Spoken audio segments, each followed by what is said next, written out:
కార్యకర్తలు నాయకులు మీరు అధైర్యపడవద్దు. ఎందుకంటే ఇవన్నీ సహజం. అప్పుడప్పుడు కింద పడతాం, అప్పుడప్పుడు లేచి నిలబడతాం. కానీ అల్టిమేట్ గా ఒకటి మాత్రం వాస్తవం, ప్రజాస్వామ్యంలో ప్రజల తీర్పే శిరోధార్యం.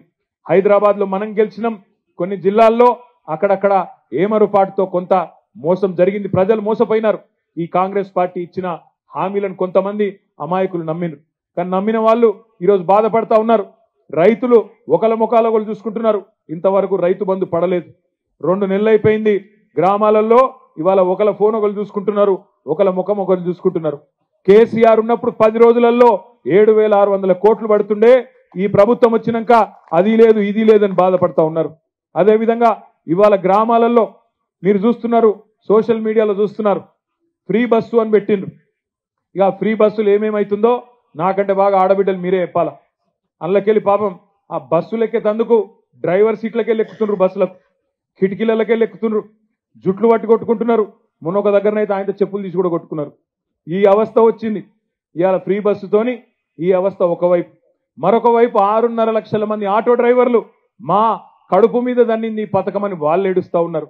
ఇటేమో ఆడబిడ్డలు కోపానికి వస్తున్నారు, టికెట్లు కొనుక్కున్న మగవాళ్ళు కోపానికి వస్తున్నారు, మాకు సీట్లు దొరకలేవని బయట ఉన్న ఆటో డ్రైవర్లు వాళ్ళు బాధపడతా ఉన్నారంటే అనాలోచితంగా పథకాలు పెడితే, ఆగమాగం చేస్తే కార్యక్రమాలు ఎట్లుంటాయో ఒక ప్రణాళిక లేకుండా, ఒక ఆలోచన లేకుండా, మంచి పథకమే ఫ్రీ బస్సు, నేను కాదంటలేను, ఫ్రీ బస్సు మంచిదే.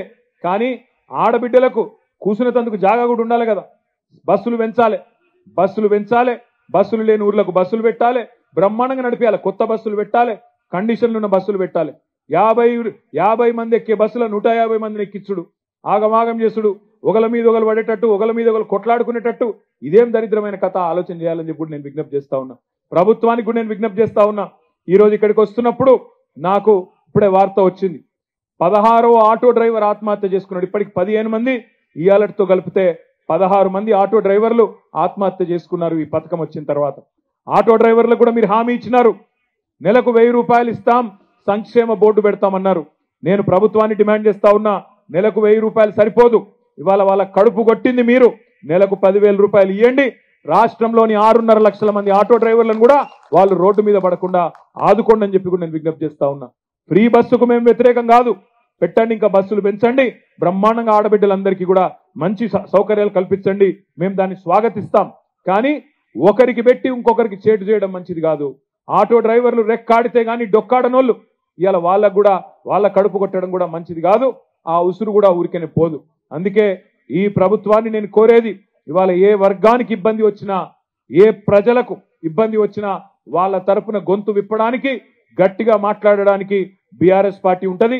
మీ ఎమ్మెల్యే గారైతే మీ మధ్యనే 24 గంటలు ఉండే కృష్ణారావు గారు మీకు అండగా ఉంటాడు.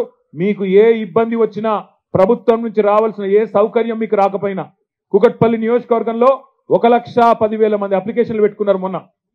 మీకు రావాల్సిన పెన్షన్ల గురించి కానీ, మీకు రావాల్సిన మహాలక్ష్మి లాంటి పథకం గురించి కానీ, ఇతర పథకాల గురించి, గృహజ్యోతి కానీ, ఇంకోటి కానీ, ఫ్రీ సిలిండర్ కానీ 1,10,000 మంది దరఖాస్తు పెట్టుకున్నారు. ఆ 1,10,000 మందిలో ఏ ఒక్కరికి అన్యాయం జరిగినా, ఏ ఒక్కరికి కటింగ్ పెట్టే ప్రయత్నం చేసినా మొత్తం కార్పొరేటర్లు, మొత్తం బీఆర్ఎస్ పార్టీ మీతో పాటు ఉంటది, మీకోసం నిలబడుతుంది, మీకోసం కొట్లాడుతుంది. ప్రభుత్వంతో కొట్లాడి మీకు రావాల్సిన పథకాన్ని ఇప్పించే బాధ్యత కూడా మేము తీసుకుంటామని విజ్ఞప్తి చేస్తా ఉన్నా. 1,57,00,000 మంది ఆడబిడ్డలు ఇవాళ రాష్ట్రంలో ఎదురు చూస్తా ఉన్నారు. నెలకు 2,500 రూపాయలు ఎప్పటి నుంచి చేస్తారు ప్రభుత్వం అని ఎదురు చూస్తా ఉన్నారు. ఈ ప్రభుత్వం నిలబెట్టుకోవాలి, మాట నిలబెట్టుకోవాలని నేను కోరుతా ఉన్నా. అందుకే మిమ్మల్ని అందరినీ ప్రార్థించేది, ఇప్పటికీ ఆలస్యమైంది, మిమ్మల్ని అందరినీ ప్రార్థించేది ఒకటే, ప్రశ్నించాలి, నిలదీయాలి.